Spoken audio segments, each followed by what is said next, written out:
What's up, guys? I'm Chad Barnes, and welcome to the channel. Here, it's all about real car talk, from simple fixes to smart driving tips and keeping your ride in top shape. If that sounds good to you, go ahead and give the video a thumbs up. Hit that subscribe button and make sure you watch all the way through. There's a lot of good stuff coming. Let's get to it. The third generation of Megane debuted in 2008, a year earlier than Fluence, and reached us just in 2009. It inherited the platform from the second generation, and the only difference in the body range was the separation of the sedan into a separate model. However, we put more hopes on Fluence, and therefore it was localized at Evtofremo's plant in Moscow, while Megane continued to come from the plant in Turkey. Besides, the range of bodies was cut down in Russia. We were offered neither a convertible, which is not surprising, nor a station wagon, so it should be taken into account that all station wagons on the secondary market were imported privately. Well, at dealers, cars in their time cost quite humane money.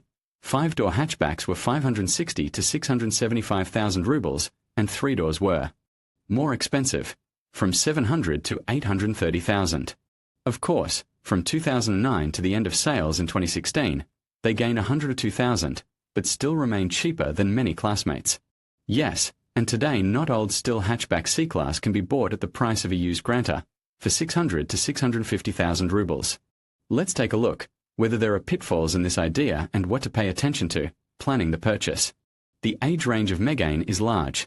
The freshest cars are only 5 to 6 years old, and the oldest ones are already more than 10, so we can assume that their body condition will differ as much.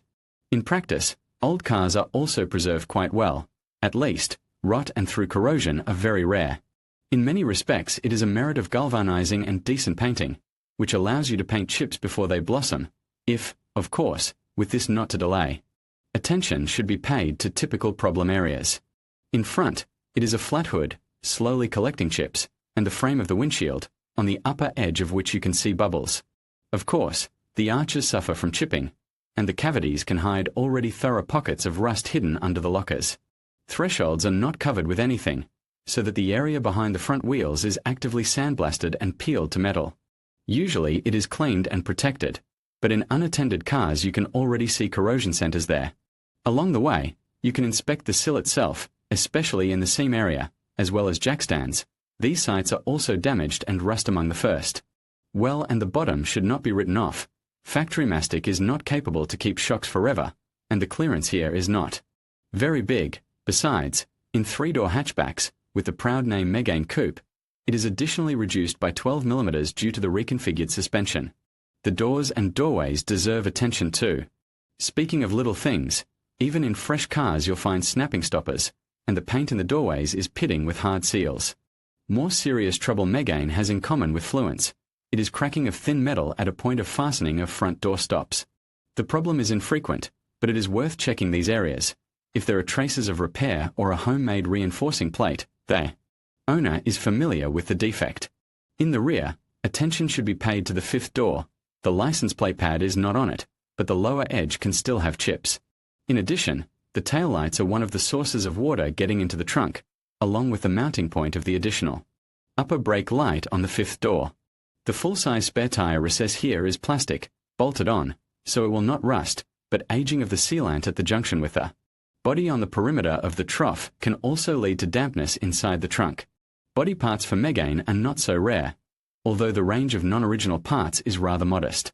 However, many parts even in the original version cost moderate money, and repair after a small frontal accident can turn into sale of all for 20. The hood, for example, can be found for 20,000, as well as the front fender.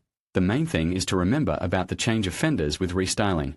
Front bumper, also 20,000, and analog, 10 to 15. The windshield with the company logo costs about 20,000, and the non-original is twice as cheap. Well, and restyling halogen headlight will also cost about 20,000, and replacements from Depot and Magneti Marelli will not allow to save much. However, much can be found on dismantles, including local. Contrary to stereotypes, Megane in Russia was a little less popular than Fluence, so there are enough cars for spare parts. Though complete absence of common body panels with a sedan is upsetting for some people. However, Megane and Fluence share many common suspensions, McPherson up front and a torsion beam at the rear. Accordingly, Potential repair costs are also moderate. Lever in an assembly costs $5,000 for the original and from $2,000 for the analog, except that the ball bearing in it is standard. Riveted, though variants of changeable supports for $1,500 there are, and replacement, of course, is mastered. Somewhere Megane is formally divorced in suspension settings with Fluence. For example, shock absorbers here are own. That, however, does not stop folk creativity with selection of details from Fluence, Scenic and even Grand Scenic. However, there are variants of substitutions for standard shock absorbers too. For example, the front one can be bought for $3,000 to $5,000 instead of $10,000. At the back, everything is even simpler. Springs, shock absorbers, and beam silent blocks. That's all the usual consumables, even. The rear stabilizer is absent on Megane, along with the need to change its struts. Megane always has disc brakes, simple single-piston ones with a floating bracket around the circle. Front discs with a decent diameter of 280 to 296 mm will cost $3,000 to $5,000 for a quality non-original and $7,000 for a firm. At the back there is an original decision with bearings inside brake discs familiar on Fluence. At replacement it will result in necessity to give $4,000 to $6,000 for a non-original disc in assembly. Though there is a possibility to choose discs and bearings separately, then you can buy a disc from $1,500 and press in it any bearing to your taste. However, taking into account quite normal resource, all these adventures should not be considered a big problem. A one-time overpayment of $2,000 to $4,000 is not so terrible. Steering here with electric power steering, located on the steering shaft, and is not characterized by congenital problems. Of course, after $100,000 there can be knocks, sometimes eliminated by replacement of bushings, and jamming when turning the steering wheel, which can be treated by replacement of the bearing. Replacement of a purely mechanical rack, the matter is inexpensive. A new original is available for $30,000, and restored twice cheaper. The only catch can be a malfunction of the amplifier itself. It will be cheaper to repair it or to buy it from a dismantling then. To give $90,000 to $120,000 for a new complete steering column. Megane has the same set of transmissions as Fluence. Manual boxes are presented by 5-speed Junior 5, which is equipped with the overwhelming majority of cars, and rarely meeting on 2-liter version's 6-speed TL4. To these units' minimum questions, change oil at least once in 50 to 60,000, and the resource will exceed 250,000 kilometers. Non-original set of clutch without a release bearing can be bought from $4,000 to $8,000, and the original one for $10,000 to $12,000. Renault Megane 2008 to 16, but everything is ambiguous with automatic transmissions. Our buyer does not like neither 4-stage or French automatic DP2, nor variators, which after restyling completely replaced the old automatic transmission. However, if you want to get 2 pedals, you can find an approach to everything. For example, the hydromechanical box likes clean oil, replaced every 30 to 40,000 kilometers, and good cooling with an external radiator, and in case of breakage it is much cheaper to repair DP2 than the variator. The second popular option is the JF015E variator from Jatco, which is combined with 1.6-liter engines. Here, a 2-stage planetary gearbox has been added to the classic variator V-bell transmission. The complication of the design was aimed at simplifying life at starts and saving fuel. However, the variator is even more sensitive to oil cleanliness, and driving without warming up, fast starts and slipping still does not like it very much. So, in spite of the fact that towing trailers on Megane is not the most widespread occupation, there are still enough variants to reduce its resource, so when buying such a car it is worth to lay down money for diagnostics and save a little for future repair. Variators on 2-liter cars were stronger, first JF011E, and then JF016E. The first one can be considered the most survivable, although the rule about frequent oil change and warming up before a trip does not disappear anywhere. However, it is difficult to meet them. Very few 2-liter cars were bought, so they occupy literally 2 to 3% of the total mass on the secondary market. And in general, cars with variator on the secondary market are much less than those with manual. No more than 20 to 25%. Megane buyers were pragmatic people. Despite the breadth of Megane's engine range in the world, here it consisted of the same units as on Fluence, 1.6-liter K4M with 106 horsepower before restyling, and H4M with 114 horsepower after restyling, as well as 2-liter M4R with 137 horsepower. In other words, the choice here, though small, is win-win. Even the purchase of 10-year-old Megane with K4M motor does not promise big problems. This simple and old cast-iron engine with a potential resource of more than 400,000 kilometers and good maintainability. H4M and M4M motors are more modern, with an aluminum block, but they also have cast-iron liners, quite reliable chain timing and distributed injection. Slightly complicates the picture except the presence of phase adjusters, but their price of 8 to 12,000 cannot be called frightening.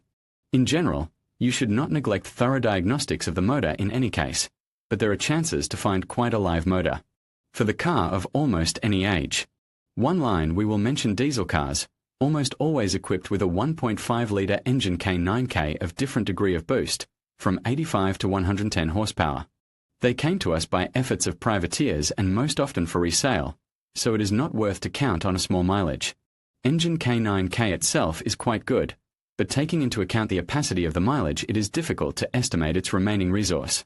And the volume of potential investments, which the diesel has enough. That's why dreams about diesel Megane should be at least supported by experience, thorough diagnostics, and enough money for primary service and potential repair.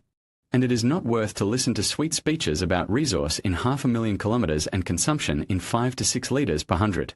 Not young diesel engine with big mileage has already lent to all past owners and can ask money back soon. Well, the simplest and most logical option for those who really want to buy cheap, well-equipped and not old foreign car will be a 5-door hatchback with a 1.6-litre engine and a manual gearbox, the minimum number of owners and mileage up to 100,000 kilometers. Approximately, if Autoteca will confirm the honesty of such a low mileage and accident-free history, then Megane will be an excellent anti-crisis option for those who are free from prejudices about French cars. Thus, combination of a base motor and mechanics does not mean indispensable poverty of a complete set, so it is not necessary to refuse from options for the sake of economy of maintenance. Well, the resource of mechanical part of these cars is very good, so that Megane may well become a companion for 3 to 5 years, and even more. In conclusion, considering the Renault Megane III priced at 650,000 rubles offers a compelling alternative to a used Granta, especially when you factor in the features, comfort, and overall driving experience that come with a C-Class vehicle. While it may require careful consideration of maintenance costs and potential repairs, the Megane III stands out as a solid choice for those seeking value and performance in their next car. Ultimately, it's essential to weigh your personal preferences and needs against the advantages this model presents. Thank you for watching, and we hope this analysis helps you make an informed decision.